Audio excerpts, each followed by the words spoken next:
I've read so many comments whereby some students said those questions are used to upload that they sat for the same exam, like the same time, the same day, and they didn't see such questions in their exam, this and that. And I've always been telling them that yes, you can be writing chemistry at this particular time, particular batch, day, and still yet this question might not come out for you because of what?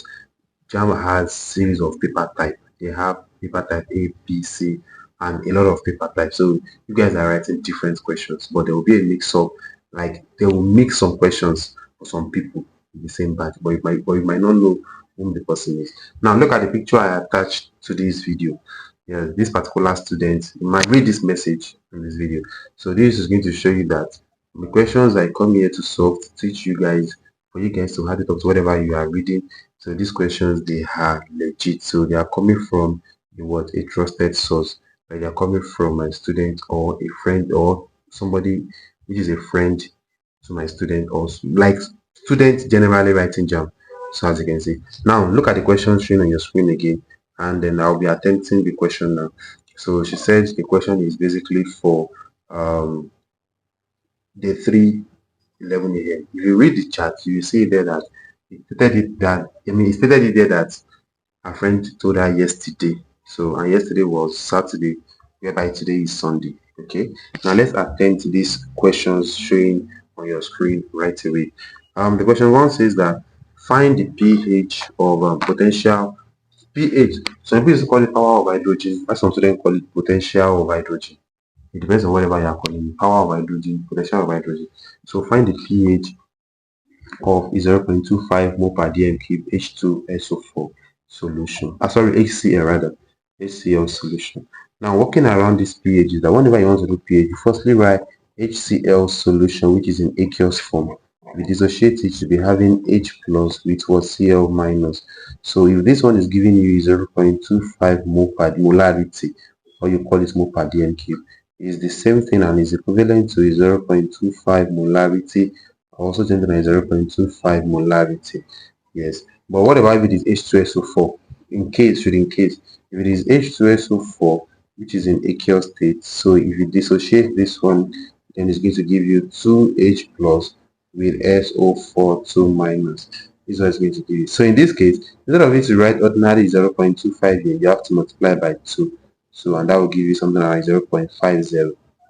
Something like 0.50. Should in case I'm just doing this as example, like should in case if you come across something like this. But this particular question is only for HCl, so we have this. And the formula to calculate pH is equals to pH equals to minus log 10 H plus.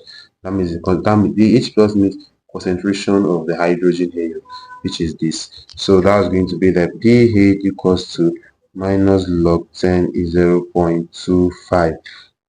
All right, 0.25. So what you do next is that you're going to solve these logarithms. Yeah, you're going to solve these logarithms. So you can, I don't know how they put the question in the option because she didn't give me the option, but to make it faster, this time around now is now applicable for you to use your mathematics knowledge to solve this particular question. Like for you to use your mathematics knowledge, but not to waste much time on this video. Like mathematics student not be able to handle this. So I'll just use calculator. Though let me just calculator to work it out, because of if I should start using mathematics concepts to solve this thing now, I'll have to say like 1, 2, that will be 25 over 100. From there I'll start taking, like, the steps might be kind of long and I didn't really put much space in between this. So that's one. And even also I don't know how they put the option in the question. So the option might have, like, the option might not require you to simplify this log 0.25. You understand? The options might not require you to simplify it. We don't know how they leave the options. You understand? And well, she said 0.25. She might make a mistake. It might not be 0.25 actually. It can maybe 0.05 or probably 0. We don't know. But now let's just calculate, because normally you are not meant to use something that deals with log in mathematics, in um in in JAMB. You're not meant to use something like scientific calculator that has log in JAMB. But let me use it this time around. So we have log 0.25. Log 0.25 is giving me, so the pH equals to Log 0.5 give me minus 0.6. Yeah, minus 0.6. That was what log 0.25 gave me. So from here now we can now have pH is going to be 0.6. So if it's 0.6, that means this is highly acidic. Highly acidic. So that means the pH is what? Is 0.6. So that's the question number 1. Now let's move to question number 2, which says that the electrolysis of brine is what? Is chlorine. Yeah, correct. That's basically correct. That's very correct. The electrolysis of brine is chlorine. Yeah, it's correct. So let's move to the next question. According to what she told me, that was what I'm working on. So let's move to the next question. Okay, fine. Before I move to the next question, now what is brine? Now what is brine? Brine basically means salt, like a solution that has much concentration of salt, which is sodium chloride. Yeah. So brine is basically means a solution of salt, like whereby the salt is very concentrated, like too much of salt in water. And that salt is mostly the normal salt, which is sodium chloride. So we call that solution brine. All right. So for this place now, let me be your guide. Let me guide you throughout your admission. Yeah, let me be your guardian. Let me guide you throughout your admission. I price yourself 1,000 naira. If you're interested, reach out to me and let me take over your admission for this year 2026. Thank you. Now let's move to question number 4. Question number 4 says that name this organic compound according to what she told me. Now, why naming this compound? Now, take note of something. You will notice that this place here, there's nothing here. There's nothing here. There's nothing here. There's also nothing here. Please don't be deceived with that. It simply means that carbon is here, carbon is here. If they didn't put anything there, they expected you to know that carbon is here, carbon is here. So that's how the compound is being written. So the compound is written properly like this as C double bond C. Then we have CH3 here. This CH3 bending here, you can as well straighten it if you wish. So which is what CH3, and you can this one is here CH3. You can as well straighten this one so if you wish, which is CH3. So we have the straight one like this as what both it is 4. Our longest our longest carbon atom is 4. That's good. And it has double bond. Now if you start counting 1, 2 on carbon 2, we have double bond. If you start from here 1, 2 on carbon 2, we have double bond.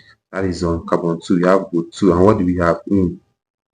Okay, let me just write it here as both 2 in, or you call it 2 protein. So either you call it both 2 in or you call it 2 protein. Now what about the substituents? The substituents we have is that we have a methyl here. We also have a methyl here. So this methyl is on carbon 2. This one is on carbon 3. So the compound is now going to be 2,3-dimethyl, 2,3-dimethyl, 2,3-dimethyl, then 2-butene. 2,3-dimethyl 2-butene, or you say 2,3-dimethyl butene. So any one of the two, that's the name for this compound. Now let's move to the number 4 question. It says that which of these gases gives blue color to a bouncing flame? So that was what she told me. So looking at all the options, we have hydrogen sulfide, we have sulfur oxide, we have HCl, we have carbon dioxide. Now, yeah, they are hot gases. Hydrogen sulfide is a gas which has a choking smell. Sorry, it has the smell of a rotten egg rather. It is ammonia that has a choking smell. Sulfur oxide is also a gas. It's also a gas. Hydrochloric acid is also in a gaseous form sometimes, and sometimes in aqueous form. It depends. And carbon dioxide, you all know that this one is a gas. So now, based on this question, I said which of these gases gives blue color to a bouncing flame? From this question now, well, I don't know. All these 4 options, they are basically out of it, or probably the question is not coming straight away. So the right answer here for this is supposed to be CH4, that's methane gas.